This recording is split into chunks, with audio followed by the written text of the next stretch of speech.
All right, hello and welcome in, everybody.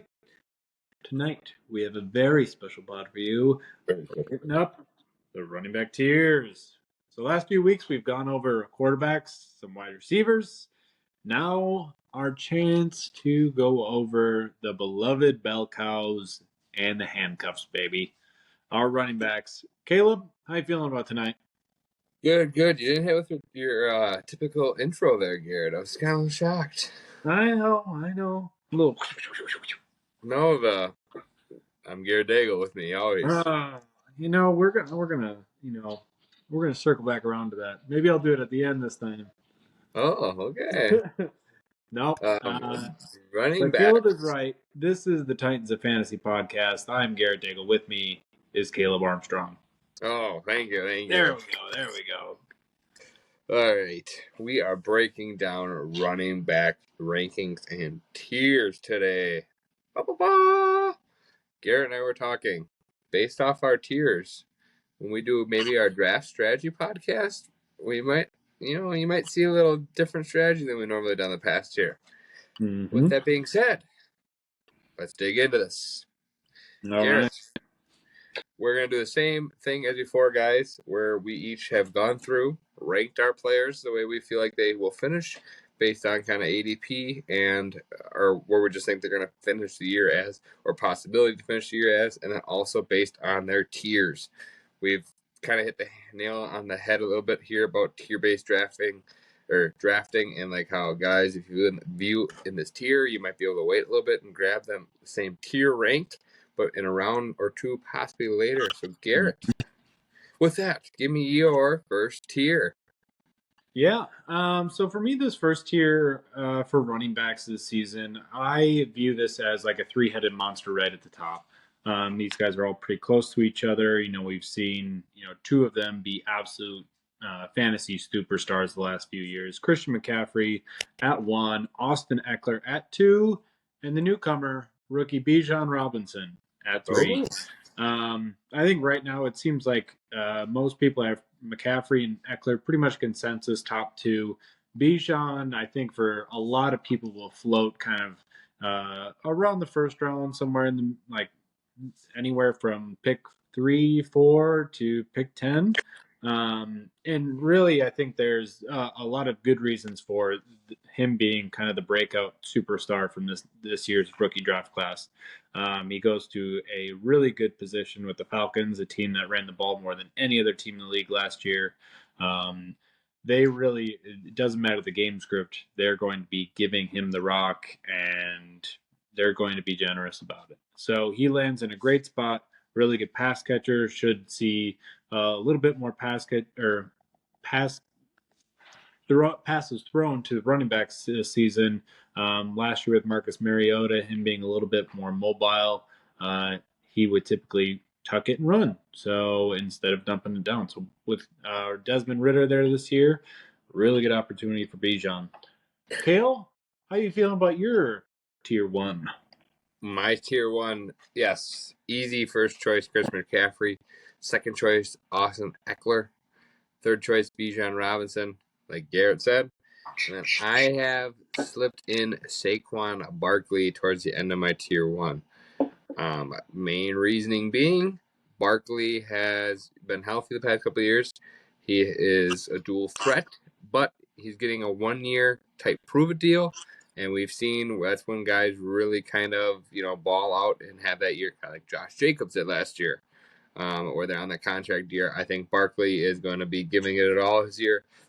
And the New York Giants offense, I just think, has increased a little bit, where I think Barkley is a safe enough pick in that tier 1 where, he's kind of going towards the end of the first round, and where he is going to return value at that spot and finish somewhere up near the top. Barkley, besides has finished as the RB1, but usually finishes in the top when healthy, top 5, top 6. And I think there's another place, an opportunity for that to be there again. And then I won't really go into too much like how you talked about the other guys, Robinson. Does it scare you at all, though, that he was listed as RB3 on the Falcons depth chart today, as the official depth chart? I mean, big scare there. Oh, gosh. Daryl Patterson at RB1. Yeah, it's so amusing going into the season. Some of the shenanigans these coaches put all of the news reporters and all the fantasy analysts through. Um, it's really comical when you get the top rated quarterbacks that came out of the draft, drafted top five, drafted 1, 2, and they're like, well, we don't know exactly where he is. He's getting all the QB1 reps, but we'll see where he is on the depth chart. So, no, that does not scare me. Hmm. I think that'll be one of those things where talent will win out, and they'll write that in good time. Yeah.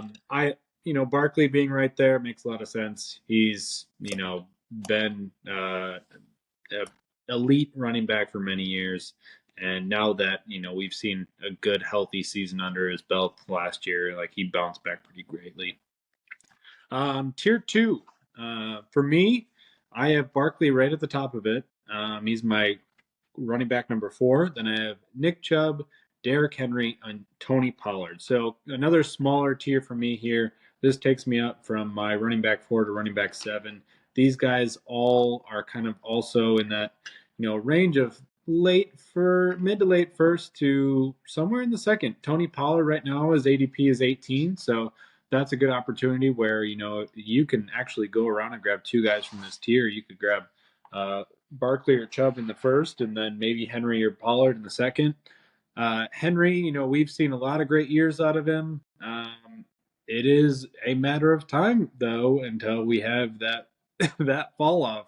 He has had the heaviest running back workload out of any running back over the last 5 years, and it's only a matter of time till the king takes a step down. But until he does, we're going to keep him high. Yep. My tier 2 is quite a bit larger than Garrett's. I got a lot of guys that value the same range. Nick Chubb, Jonathan Taylor, who I have quite a bit higher than Garrett. We can talk a little bit after. Derrick Henry, Tony Pollard, Ramondre, and Josh Jacobs. Um, Jacobs is uh, Jacobs is a little bit down this year just because of the possible fact of contract holdout, hasn't started camp yet. Jonathan Taylor doing the same as well. I do think Jonathan Taylor will either come back and play or he will be shipped somewhere else where he'll be of a value. And this guy is only 1 year removed from being the leading rusher in the NFL. So, he's still young. Jonathan Taylor's, I think, going into 25, he'll be, dealt with some injuries last year. I know Garrett's got him at 13. I have him at 6 right now. And so that is a big difference there in the rankings. And so that could be a factor into where we rank these guys. And Garrett, why do you have him in your next tier? Why don't you go through your tier and why? Yeah, so I mean, I here's where we have our biggest discrepancy, probably in all of our rankings. I mean, there we might see other guys throughout the list where there are some changes where we have them a little bit higher, a little bit lower, but for us to be this far apart this early in the draft, I mean, I have to have some kind of justification here. So Jonathan Taylor, the RB1 2 years ago, last year struggled with an ankle injury and then really couldn't bounce back, and we didn't see him kind of be the same player that we saw 2 years ago. One thing I do believe is that, when he is back, we should see the bell cow out of him, a guy who can rush upwards of 25 to 30 times a game. The problem with where we're at right now with him is we have a very public dispute over his unhappiness with his contract and the fact that he's going into a contract year. We have a very public issue with him and Jim Irsay where they've, had uh, you know, their headbutting kind of brought out into the public. And then also he's dealing with this injury that's kind of been behind a veil. Some people have said it's an ankle injury that's still kind of nagging at him. That was something that, he got off-season surgery on and then now is kind of lingering and they're worried about that. Other people have said it's this back injury. He disputed a back injury, but then there's a video of him out there walking gingerly on the field. Also, they have a brand new rookie quarterback who is known to be a big time rusher. So that's something where we're not going to see the pass dump offs. We're not going to see possibly as much red zone carries if we see Richardson take it himself a little bit more. It just makes me, skittish to the point where there's so much to like about the top end running backs of this year's class. There's just a lot of guys who I know are going to have that balanced workload, heavy workload. You're going to see pass catching ability, and there's not nearly as many question marks. So a little bit worried about him in a potential uh, injury holdout where he might sit out some games. We don't know how healthy he is. There's just too many cloudy things out there about him right now that just make it hard to want to dive in and invest an early first round pick on. Yeah, yeah, I understand where you're coming from. Obviously, we just have a little bit different of view of where we are ranking these guys at, and I just think that, like I said, I think Jonathan Taylor plays week 1 somewhere. Mm-hmm. So my tier 3, you kind of gave your tier 3 breakdown there. Mine is Najee Harris, Breece Hall, Travis Etienne, Joe Mixon, Aaron Jones, Jameer Gibbs, and just Jameer Gibbs. Sorry, that's the end of my tier 3. Here is the opportunity for guys where I like 2 of them on here. Whereas if you are going running back heavy and you get one of these bell cows in the early rounds, I feel like if you could scoop up Breece Hall or Travis Etienne, both of them kind of have question marks right now based around them because Hall has that injury issue, and then ETN with the Tank Bigsby arrival. I think both of them could be elite running backs in the NFL. We saw them show definitely. Breece Hall showed a lot more flashes than ETN. ETN has that huge play capability. I was talking to Garrett about it. I think Breece Hall, all depends on his health. My rankings could obviously change right here. Right now, he's starting the year on the pup, but there is hope that he is week 1 ready, and we haven't really seen them add anything to the running back room right now. Israel Abanikanda kind of struggled in his preseason debut, so maybe they add a veteran to that room, but if they don't, and it doesn't look like there's any rush, it makes me have hopes that Breece Hall is going to be ready by week 1, and Breece Hall was the RB2, I think, before his injury last year. And so obviously we know he is elite, and with Aaron Rodgers in that offense, probably opens up more opportunities for Breece Hall. Yeah, Brees, whenever we get the clear that he's back, he's going to be really an exciting player to watch just on the football field in general. I think over the span that he was going on last year, he was, I think, the running back 4 before he got injured, and he kind of got off to a little bit of a slow start at the beginning of last season. My What? tier 3, I've got my players range from number 8 to number 14 here. I have Ramondre Stevenson, Josh Jacobs, Travis Etienne, Joe Mixon, Najee Harris, Jonathan Taylor, and Jameer Gibbs. So what I like about this tier is you can kind of also see where we're starting to get a bigger span. I mean, I know Jonathan Taylor, he's going as the 12th overall player right now, but even a little bit earlier, you're getting guys that are pretty much bell cow running backs that have really, really high upsides, and they're ranging from 22nd overall all the way down to where Joe Mixon is in the 38th player overall on the board right now for ADP. That means that you can get Joe Mixon at the 3-4 turn if you're an early pick. That's pretty wild to me to be getting a bell cow and a high powered offense. He just seems like a crazy value right now for me. There's a lot of upside guys here that you can really um, project out a lot of different high fantasy finishes. I mean, we saw what happened with the Lions last year with Jamal Williams and all of his touchdowns. Jameer Gibbs as a first round running back drafted high. He's also going at position number 37 for ADP, and really good opportunity for him there too. So I have him in this tier. You have him in the next tier. But there's a guy here I think we need to talk a little bit about, and we're not just saying this because we're biased, but Garrett and I have him roughly the same ranking, but this is his last 4 years is finished in PPR. Was RB2, RB5, RB10, RB9. Garrett, do you know who that gentleman is? Aaron Jones. Yes. You have him at 16. I have him at 15. He is in the bottom of my tier 3. he is one of those guys where he's starting to become more on my guys, or like like one of my dudes I try coming out of every draft with. I feel like he's kind of being undervalued for how good he has been. He hasn't really shown any slowness, like it hasn't dropped much of a beat at all. And his his capability there in the passing game, and it sounds like him and Love kind of have a little bit of a relationship going on there, like a little repertoire right now. So that is good for Aaron Jones. I can't rank him above those other guys, but I like him. If Yeah, that and I think you hit the nail on the head. He's one of those guys that he's starting to feel like such a good value for what you're getting. I think uh, me and probably a lot of other players are a little scared of, he's at that 28 age where you kind of wonder where the cliff is. But one thing he's always had is a nose for the end zone. So, guys like that, every year it seems like he's clipping off and getting double digit touchdowns in terms of, what he provides through both on the ground and through the air.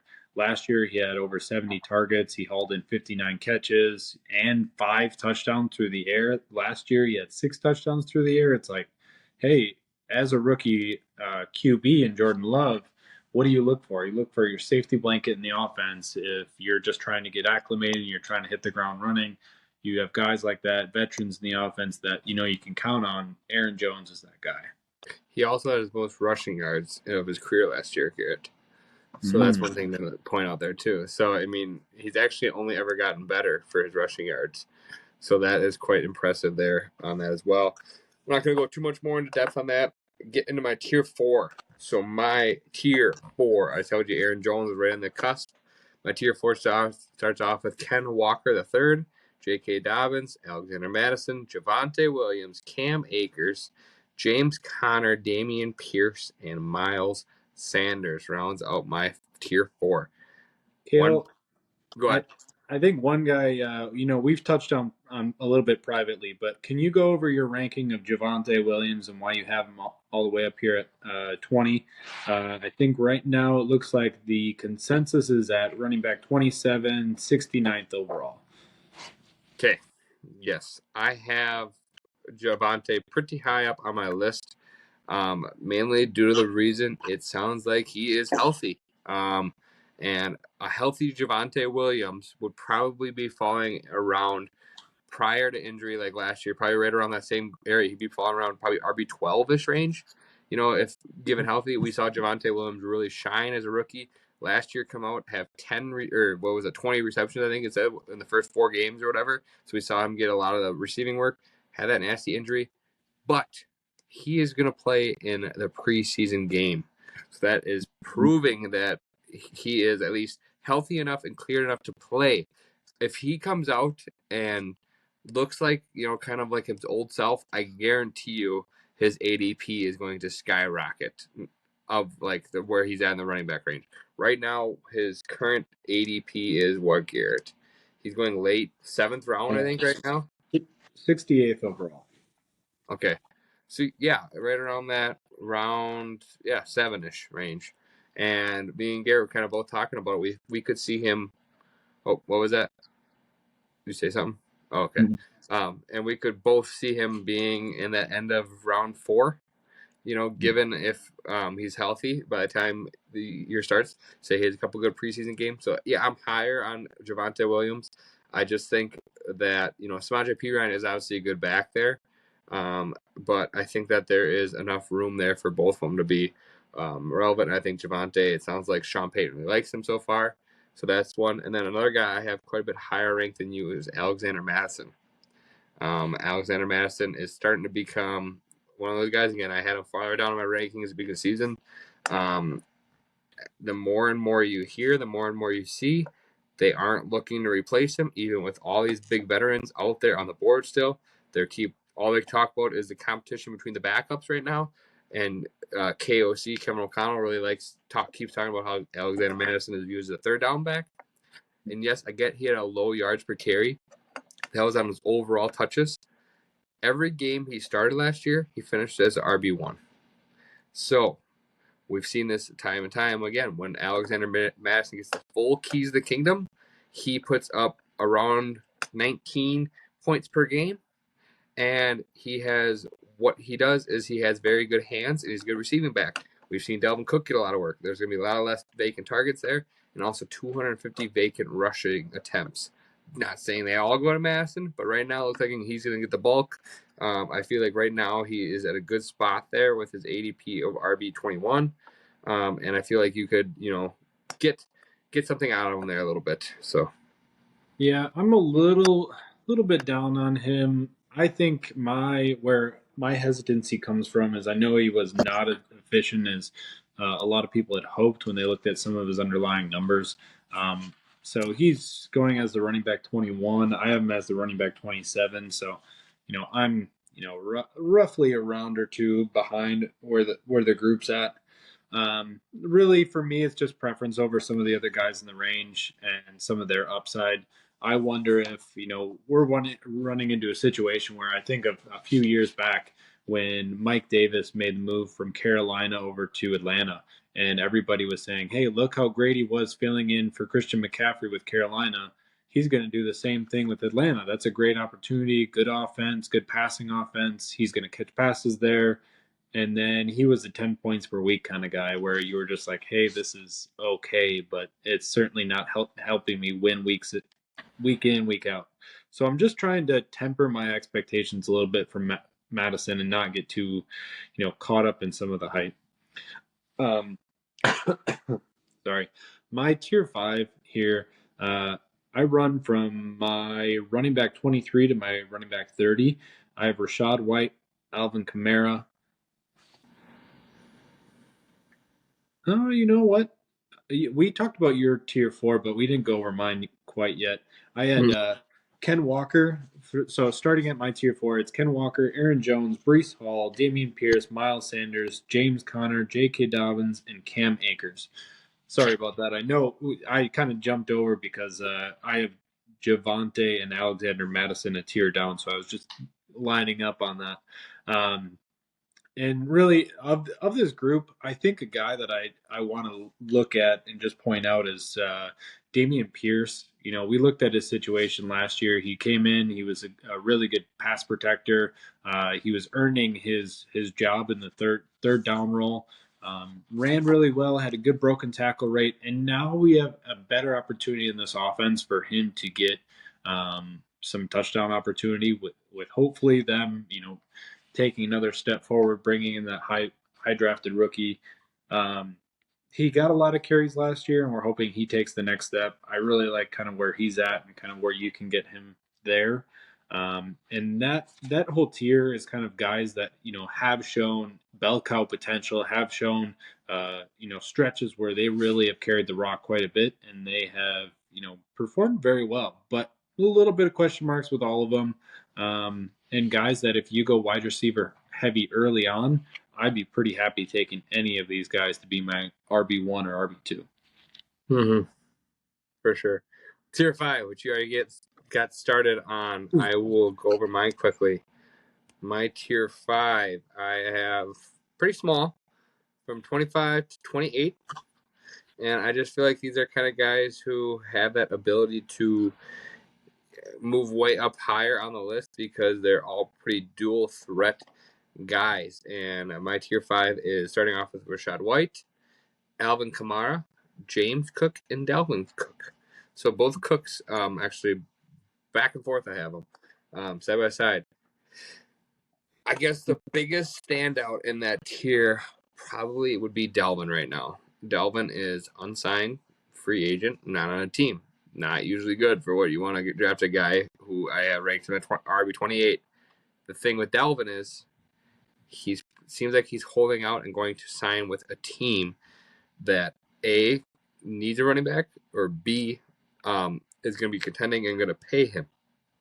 So, sounds like the main two right now on board are the Jets and the Dolphins. Go ahead. Right now, Kale, you have him at running back 28. What would be a team that if he went to that team, you would move him up on your board? Dolphins. If he goes to the Dolphins, Dalvin put up, what was he finished as, RB8 last year? I think he did overall fantasy. Yeah. And if he goes to the Dolphins, I think he is very, very much better than the three backs they have there, and I think he is an every down back. If he was to end up there, he finished as RB9 last year. I think that he'll be an every down type back, and I don't think there's really much for competition there in that role. I think if he goes to the Jets, he'll be given the main workload until Breece Hall is fully healthy, and then when it comes back, I think it would be more of a timeshare type deal. Where I think if he goes, like I said, to the Dolphins, it would be at least he'd be getting probably 60 to 70% of the snaps compared to where elsewhere. And then if somehow he ends up on one of the contenders, it might even go higher if he was to end up on the Chiefs or Bills, which kind of talked about potentially going after one of these big name running backs. Mm-hmm. Yeah. I'll run through my tier 5 here. I mean, it started a little bit, but we'll keep her rolling. I have Rashad White, Alvin Kamara, Javonte Williams, James Cook, Alexander Madison, David Montgomery, Isaiah Pacheco, and A.J. Dillon. I think, we talked about Aaron Jones a little bit.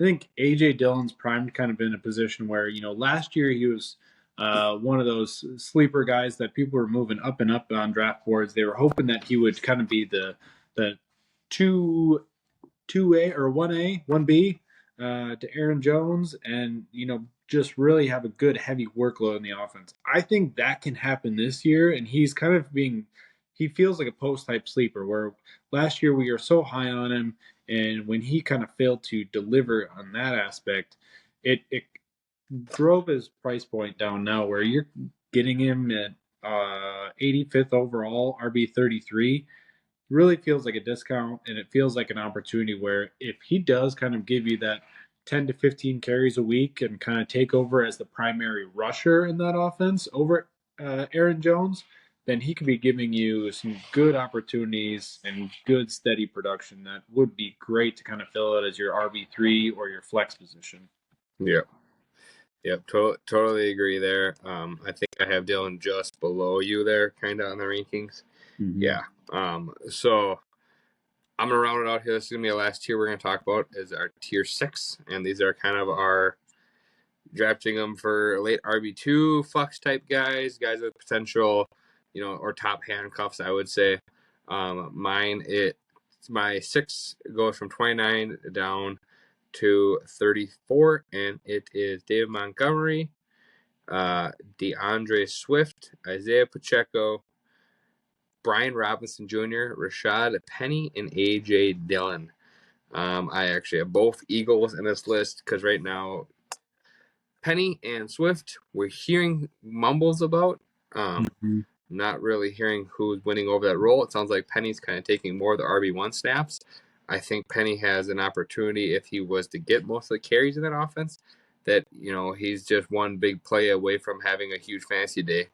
And I think Swift will be used quite a bit in that passing role, which I think there's a reason they went out and got him and pursued Swift. I think that's a big reason they brought him in. We saw, obviously, Miles Sanders have a pretty good workload last year in the rushing game. So I think there's a availability there for both of them to be well. Just can't put one really too far above the other right now. David Montgomery, I think, could really fill in that Jamal Williams role, getting a lot of the goal line work, but also just could be an RBVC. Once again, not hearing a whole lot out of Montgomery. So these are guys that, one of them actually is a RB1 of their team, but it's just, I wouldn't say there's crazy high upside unless bearing an injury, but there is good opportunities for RB2 type numbers for these guys. Yeah, what's your feeling on Pacheco so far this summer? Mum's the word. Obviously, he had that little labrum injury where he had the shoulder surgery. Doesn't usually affect running backs obviously too much, and he is not the pass catching down back anyways. The fact that the Chiefs haven't added anything to the room really, or besides re-signing McKinnon, is good news for Pacheco because McKinnon and Pacheco are both fantasy relevant there towards the end of the year. I think that right now, as we're looking at it, Pacheco is a very safe kind of like RB2 at the current moment, and I think I have him like just outside at 31 there. but I have him actually as mid RB3. But I think that he just doesn't have that quite upside where he could be an 1,100-yard rushing type guy. I think that Chiefs offense throws the ball too much. I think he could be your 900 yards and 6 touchdowns, but get you some solid RB2 type weeks. Yeah. My tier 6 kind of ranges from running back 31 to running back 37. I have Rashad Penny, Antonio Gibson, Khalil Herbert, Jamal Williams, Brian Robinson, Damian Harris, Dalvin Cook. That rounds it out. I think a good, guy who has kind of been slept on so far this summer that I really haven't heard anybody talk too much about is Brian Robinson. Last year, he was pretty decent as a runner. Kind of entered in the season Getting with a shot. with a gunshot wound in his leg. So that's obviously not the start of your career that you'd like. That offense really, really struggled. They came out hot early on, and then they just struggled to kind of hit their stride. I think this year, we saw stretches last year where he was getting over 20 carries a game. He had a 20 carry game, 26 carry, 15, 18, 21, 22, 24. So they were very comfortable giving him an opportunity to get the ball going, kind of establish the run in that offense, and really ground and pound. Yep. As a rookie runner, he still managed to put up just under 800 yards. Unfortunately, the touchdowns didn't fall his way. So this year, I think with the quarterback change, they're kind of switching kind of the gears on offense. I think there could be a good opportunity where all of a sudden Brian Robinson is one of those guys that you're getting steady production every week in your flex, and you're seeing that he's going to be putting up 15 to 20 carries pretty steadily. All of a sudden, that goes from being a guy that you draft pretty low on your board to, hey, this is a guy who I know I can depend on to get some steady points. And depending on your lineup, that might be a good thing, or you might need a guy who's a little bit more boom bust, a la maybe a Tyler Lockett the last few years, or up and down. I'm not saying they're going in the same spot, but just kind of the same or the opposite kind of guy where you see it up and down. But if you're in a position where, hey, I know that I have some guys that are a little risky in this lineup, I love a guy who I just know I can depend on for a handful of points every week. Brian Robinson could be that guy for you. You know what? We both have Robinson in the same tier. You know what he kind of reminds me of was Miles Sanders before last year. I'm not comparing him to where he'll have the breakout like Sanders had, but he had 205 rushing attempts and 800 yards in 12 games and only 2 touchdowns. So very poor touchdown numbers there. And like you said, I think it's a lot to do with that offense. But the fact is, at the end of the year there, I mean, he started off slow. What do you expect? The dude got shot. But coming back in, like you said, those ripped off those last 7 games there, 86 yards, 57 yards, 105 yards, 96 yards, 89 yards, 58 yards, 87 yards. You throw in a touchdown here and there in those games, those turn into 16, 15-point weeks. And that's just saying, every like a typical running back who, usually ends the year like 8 or 9 touchdowns, having 2 really kind of handcuffed him there for his fantasy production. And you got to see that with that many carries that he's probably going to start having an increase there. As the stats show, if you get that many touchdowns and that many looks around the goal line, you're going to start punching a couple more in. Yeah. All right, so that kind of covers our top 36 and our major 6 tiers that we have set up for this season and this draft. Kayla, is there somebody who's ranked lower on this list that we haven't covered today that you think has a good opportunity to really level up or jump ahead, but might be a riskier pick? Yeah, it's ballsy for right now, kind of, but whoever wins the Bears starting running back job or how that all works out, I think we've seen the Bears consistently have a pretty good running game. Fields obviously was a very good runner last year and got a lot of the touches there. But Montgomery's been pretty solid for last year. Herbert has been very solid when given the opportunity. And right now, at the current listing, it sounds like it's between Herbert and Foreman.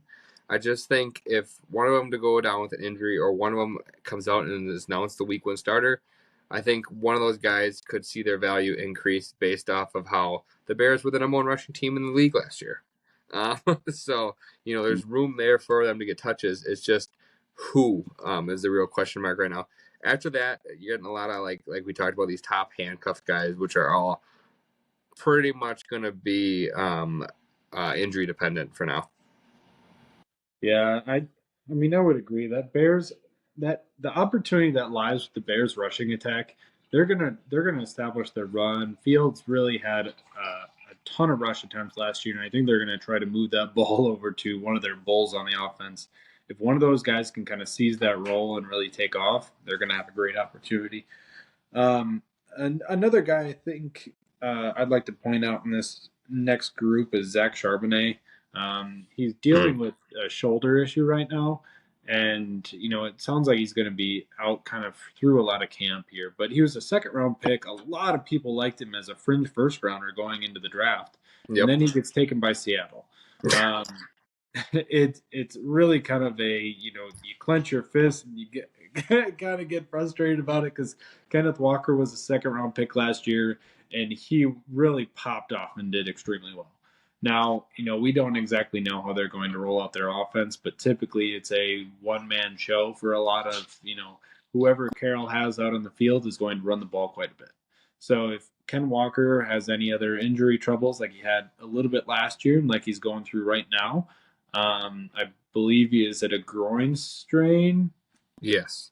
Groin strain. My groin.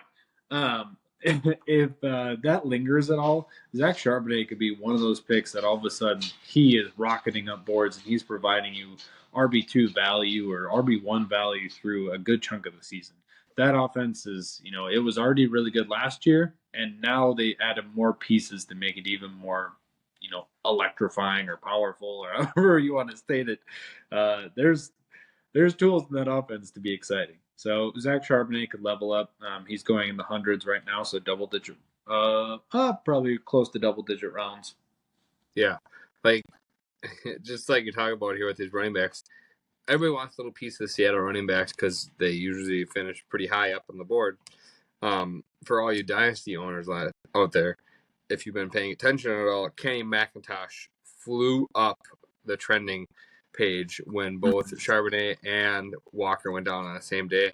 Sounds like at least Walker will be ready week 1, and now the top, I'm just looking right now, number 3rd on the list for trending down is Kenny McIntosh. So people are obviously high on trying to get a little chunk of that Seattle backfield.